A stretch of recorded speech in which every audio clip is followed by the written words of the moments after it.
Number 3. Human History, the Tower Group, Containment, Collapse, and the Legacy of Control. Roughly 13,500 years ago, the surface of the Earth was alive with resonance. This was the last coherent epoch before the planetary field collapsed. The younger Dryads moved with the seasons, encoding memory into migratory paths and unspoken ritual.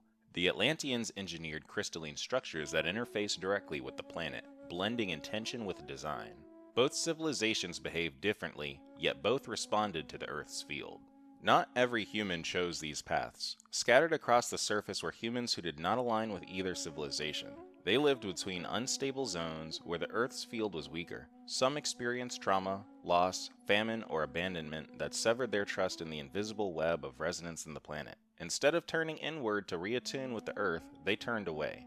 They hardened. They began to seek controllable patterns. They were determined to outlast any environmental downfall for the sake of survival. Survival for them, without reflection on planetary alignment, led to a calcified mentality centered on defense. Defense without integration or alignment eventually demands control. This system of control perpetuated a mindset for humans. A mistrust of what could not be proven, a discomfort with fluid memory, a suspicion of those who moved freely without explanation. These early humans began building small structures for absolute certainty. They marked time by carving, making physical markers. They began using primitive glyphs to fix memory into place. They told stories to preserve hierarchy. They slowly traded away any resonance that could not be duplicated. They traded away myths for physical or tangible records. They made ritual a rule. They separated from the Earth in subtle layers. Where the Dryads followed migratory pulses that matched the living planet, these humans began to settle in fixed locations because they feared unpredictability. Where Atlanteans built nodes to amplify intention, these people built walls, forts, and watches. They began to anticipate threat before it came, and in doing so, they attracted it. Over time, this deviation hardened into something that became a collective identity. These people started to group together through shared distrust. They created hierarchies based on dominance or level of control. The Atlanteans and Dryads both noticed the shift. Neither intervened directly. The Dryads avoided the deviants entirely, refusing to carry their patterns into the migratory field. The Atlanteans, with their structured memory, attempted limited contact. Some even tried to teach resonance to the deviants. The ones who had already chosen containment saw such teachings as threat or heresy, leading them to turn away. The deviation these humans created was real, and it was growing. With no banner, no capital, and no name. It lived in the cracks of the surface. It spread in isolation. It stabilized around trauma, eventually becoming heavy enough that it attracted something even older. An intelligence millions of years old that knew exactly what to do with people who craved control. A non-human intelligence that could only be welcomed in when its alignment was met.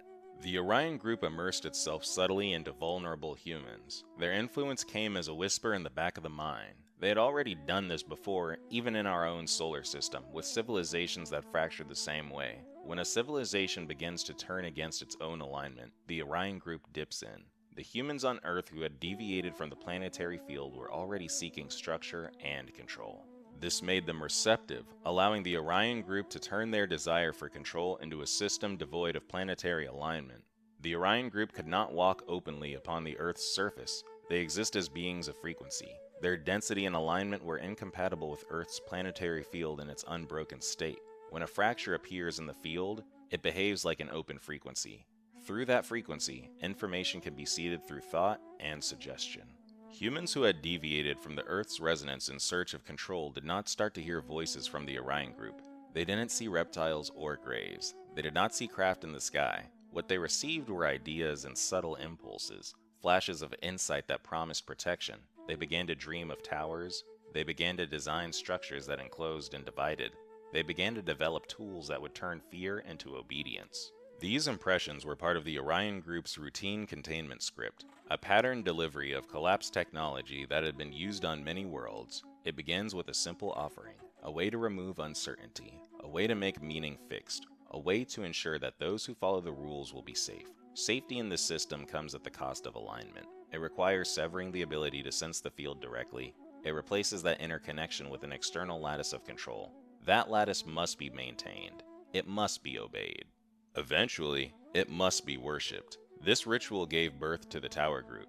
The humans who aligned with these seated systems began to lose their flexibility. They began to record every ritual instead of performing it from memory. They began to encode symbols with fixed meanings instead of shared intention.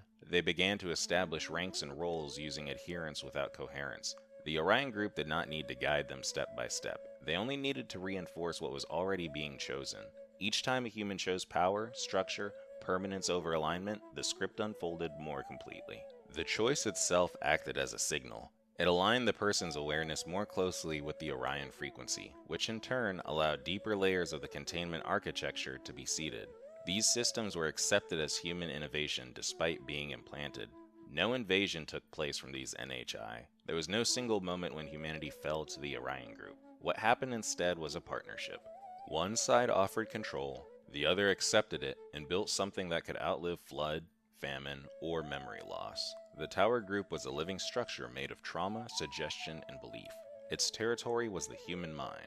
Once it rooted itself in memory and architecture, it would become the most persistent force on the surface of the Earth. The early Tower-aligned humans did not view the younger Dryads or Atlanteans as enemies, not at first. They did, however, see something worse. They saw a form of life that refused to make itself controllable. They saw a threat. The younger Dryads moved with too much fluidity to be measured. They lived in seasonal migrations that defied fixed record-keeping. They spoke little, relied on no hierarchy, and encoded their memory through interaction with land. To the early Tower Group, this was unnerving. It appeared directionless, it lacked structure, it could not be governed, replicated, or scaled. Dryads did not build, they did not store, they did not explain, yet they thrived. This was unacceptable to a mindset that had already chosen control as its baseline. If the Dryads could survive and flourish without walls, rules, or measurement, then the very foundation of the Tower Group's philosophy collapsed. So rather than see the Dryads as wise, the Tower-aligned saw them as primitive. Rather than admit they might be free, they labeled them undisciplined. Over time, they began to consider them unworthy of trust. The Atlanteans were harder to dismiss. They too aligned with the Earth's field, but their alignment had structure. They built cities, designed tools, and practiced intentional memory. Their crystalline networks were based on direct interaction with the planetary grid. In many ways, they shared the Tower Group's instinct for organization, but they applied it through resonance. This difference was subtle, but critical. Atlantean knowledge moved with the field. It was never absolute, but attuned. Their designs shifted over time, their memory was updated through ritual and energetic verification, their leaders led through coherence. This was intolerable to a group that believed stability could only come through permanence. The early Tower Group admired Atlantean capability, but resented their flexibility. To them, the Atlanteans had wasted their potential. They had the structure to rule, but they still bowed to the unseen rhythms of Earth. From the Tower perspective, this was weakness disguised as spirituality. It was hesitation masquerading as humility. What the Tower-aligned humans truly could not accept was the implication that intelligence was meant to be in relationship with the world, not as something you could command. In both cases, the Dryads and the Atlanteans reflected something that the Tower Group had already rejected. The Dryads represented sovereignty without hierarchy. The Atlanteans represented structure without domination. Both exposed the lie that control was necessary. Both embodied paths that could not be absorbed by the Tower mindset without dissolving it entirely. So the Tower Group turned inward. They withdrew from dialogue, they hardened their views, they began to reinterpret the existence of other civilizations as mistakes. The Dryads became fantasy, the Atlanteans became corruption, the Earth became a resource, history became a tool.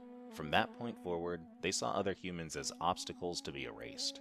Once the Tower Group turned inward, they began to refine their presence on the surface. They were no longer interested in coexisting with the other civilizations. Their goal became containment of the field itself. They began building with new intention. Where Dryads followed seasonal paths and Atlanteans distributed crystalline nodes, the Tower Group built vertically. They constructed fixed centers that did not adapt to the land. The first tower forms were simple: watchpoints, monoliths, centralized structures that created psychological gravity. People were drawn toward them. Rituals began to cluster around them. These structures were designed for memory control. Each building was a collapse anchor, a fixed imprint on the field. It held meaning through repetition. It told people where to go, what mattered, and what was sacred. The sacredness came from fixed architecture as opposed to a fluid and living earth. As the Tower Group expanded their infrastructure, they created a new kind of landscape, one that rewarded hierarchy and punished deviation. Paths were straight, rooms were square, boundaries were marked, movement was restricted. Meaning was preserved only if it could be replicated and verified by others, effectively destroying any achieved resonance or alignment with the world. They introduced control systems that seemed mundane but were deeply effective. Timekeeping, calendars, measurement of labor, ownership of land, written law, all of these were field artifacts, tools that flattened subjective experience into standardized records. This gave them an advantage over both the Dryads and the Atlanteans. Tower-aligned groups could now replicate systems across long distances and time periods. Their cities grew, their structures lasted, their memory spread, all at a cost. The more their systems expanded, the more they had to enforce them.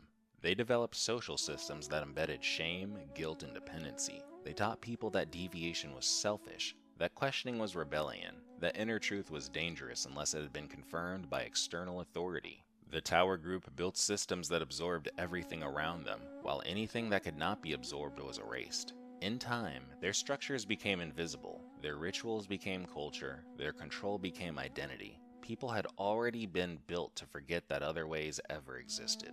Once the Tower Group secured control over the physical landscape, they turned their attention to the inner world, as they needed to build humans who would maintain the system themselves. The first inversion was emotional. The Tower Group began to redefine feelings that once guided alignment. Intuition and grief became superstition and weakness. Doubt became sin. They taught people to distrust the natural movement of emotion unless it had been pre-approved by collective authority. In doing so, they created a split inside the self-fracturing personal and local collapse. People were taught that internal knowing was dangerous unless confirmed externally. Alignment was rebranded as rebellion against control. Resonance was reduced to coincidence, something unprovable if others can't repeat it. Certainty, once felt through coherence, now had to be proven. Proof became the new sacred law. The second inversion was linguistic. The Tower Group transformed language from an expression of memory into a tool of compression. They assigned fixed definitions to words that once held fluid meaning. Over time, people forgot that language could evolve alongside experience. It became rigid, it became law. Words stopped carrying vibration as they only held instruction. The third inversion was spiritual. The Tower Group did not ban faith. They redefined it. Belief became something you inherited, not something you could discover. It was tied to hierarchy. It required intermediaries. Sacredness became something distributed through rituals of obedience. People were taught that transcendence must be earned through suffering, submission, and approval. This is how the Tower Group weaponized meaning. They created a world where coherence was invisible, in its place, offering the illusion of order. Most people no longer question the systems around them because the punishment came from within. Guilt, shame, fear of separation, fear of being wrong. These became the guardians of the architecture. They required no walls, no guards, and no chains. Just belief, and with that, the containment grid was complete. The Tower Group anticipated the planetary collapse. They understood the surface would not remain stable, the resonance between the Earth and its aligned civilizations had begun to thin, Atlantean structures were being strained, Dryadic migrations were becoming disjointed, the field was preparing to reset, and the Tower Group planned around it. They knew the flood was coming. They knew the harmonic instability in the Earth's crust would eventually cascade. They knew the surface would break open. They positioned themselves to benefit from its erasure. The Atlanteans tried to maintain coherence until the very end. They stabilized crystal nodes, preserved energy lines, and attempted to guide the surface through the shift. The younger Dryads withdrew from conflict entirely. Their memory went underground, encoded in places no structure could reach, but neither group controlled the narrative that would follow. The Tower Group did. They had already begun relocating. Their most faithful lines were moved into protected regions. They sealed information in stone vaults beneath the surface. They buried scrolls, geometric layouts, ritual diagrams, and grid patterns in locations that would not be disturbed. These were hidden beneath future cities and sacred sites, all placed there for retrieval. They preserved control logic. They encoded belief systems into lineage. They structured succession through bloodlines long before the flood ever came. Their descendants would re-emerge carrying fragments of a world that no longer existed. When the collapse arrived, they did not try to escape. They allowed the surface to reset, knowing that those who emerged would be directionless. Without the Dryads, there was no seasonal map. Without the Atlanteans, there was no coherent memory. Survivors came up from shelters and shattered regions with no rituals to anchor them, no guidance for what life was supposed to be. The tower group waited until the silence was deep enough to return. They emerged, but not as they did before. They emerged as sages, priests, and architects. They reintroduced knowledge as if it had never been known before. They offered meaning to the confused. They offered records to the disoriented. They brought with them stories, calendars, tools, every fragment needed to reconstruct identity.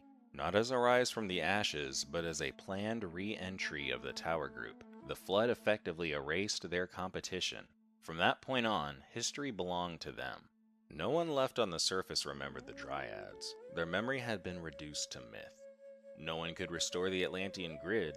It had been buried without instruction. All that remained was the structure that had been preserved, reintroduced, and accepted by those who had nothing else to stand on. The tower group shaped the fall. Once they had reshaped the surface, their next goal was to make sure nothing outside their system could ever return. Not memory, not resonance, not even the possibility of alignment. They began by sealing the surface physically. The tower group had mapped the Dryadic migration routes and Atlantean node lines long before the collapse. They knew where the land held the strongest field memory. Roads were built over these points, stone was laid on top of resonance, cities were constructed on these sites for the purpose of disruption.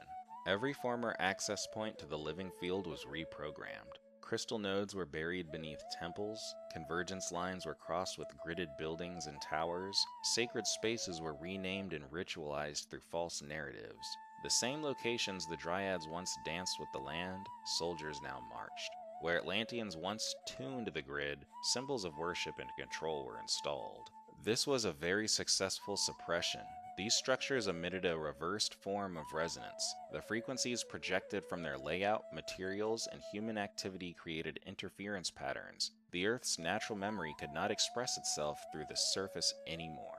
The tower group, with Orion support, installed scalar grids and pulse systems that locked the planetary surface into a closed feedback loop. Energy that once flowed vertically between the Earth and the greater field was redirected horizontally. The entire surface became a containment plane.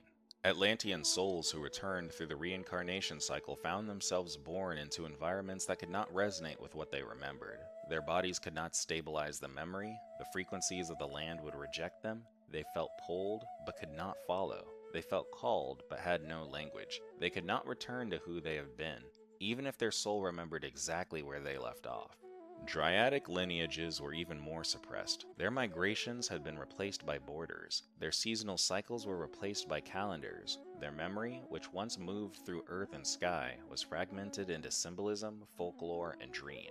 Every attempt to live intuitively was recast as madness or delusion. They reincarnated into timelines that mocked what they used to be.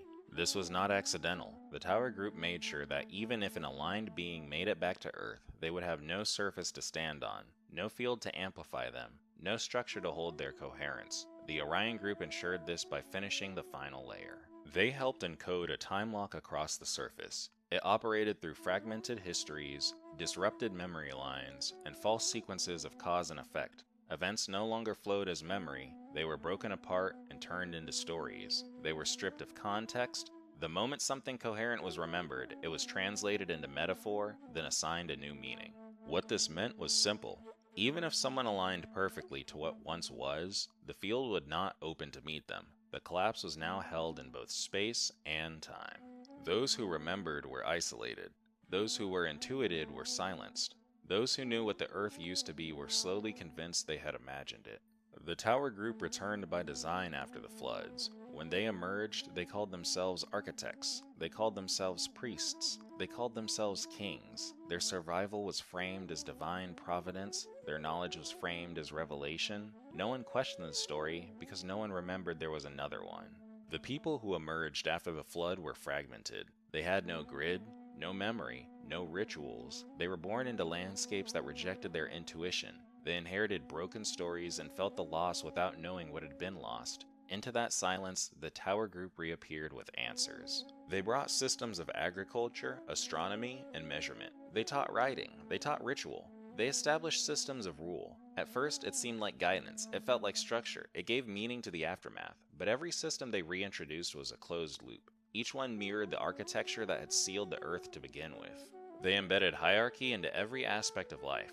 Kings were chosen by gods, priests spoke on behalf of the divine, architects dictated the layout of cities and the rituals performed within them. Memory became something you were told, story became instruction, culture became control. Most people had no way of knowing what was happening. They believed they were the first. They believed the world was new. They believed enlightenment came from those who had survived. The Tower Group became the only narrators of history. The Tower Group became seen as the origin. Over time, they embedded their systems into the foundations of all early civilizations. Every city-state, every temple complex, every sacred site, their infrastructure became invisible because it was never questioned. Their logic became natural because there was nothing to compare it to. They created governments, schools, and religions as a single architecture of control. This was their greatest achievement. They no longer needed to dominate through force. Their systems were now internal. People enforced them on each other. They passed them on to their children. They protected them with belief. The Tower Group became history. The Tower Group no longer needs to announce itself. Its architecture has been normalized. Its systems are embedded in nearly every layer of modern life. Most people no longer recognize them as inventions. They believe this is simply how the world works. Science, law, governance, academia, finance, each traces its lineage to tower infrastructure. They reward measurement over meaning, consensus over clarity, verification over experience, resonance is dimmed as bias, intuition is framed as irrational, subjectivity is considered untrustworthy unless processed through a recognized authority. Even our definition of advanced reflects tower logic. Precision is valued more than harmony, efficiency is prioritized over relationship, technologies are celebrated for what they control, not what they awaken, progress is equated with domination. Modern depictions of intelligence, even in the alien and cosmic, follow the same template: cold, hierarchical, technocratic, encased in machines, obsessed with harvest, monitoring, manipulation. This is not because all non-human intelligence conforms to tower alignment. It is, however, because our field has been trained to expect them to. Our awareness filters everything through the lens we inherited. The Orion Group never needed to maintain a presence. Once tower resonance became the default, humans sustained the suppression on their own. We became our own gatekeepers. We became the ones who laughed at the old ways, who distrusted coherence, who feared intuition more than control. The Tower Group fundamentally became invisible. In doing so, it became nearly impossible to challenge. You cannot dismantle what you cannot see. You cannot reject what you've been taught is natural. But there is a reason this history is surfacing now. Something underneath is starting to stir. We were not meant to inherit this architecture. We were not built for containment. Every time someone remembers without proof, intuits without evidence, or aligns without instruction, a crack forms in the tower. Cracks are how the light gets in.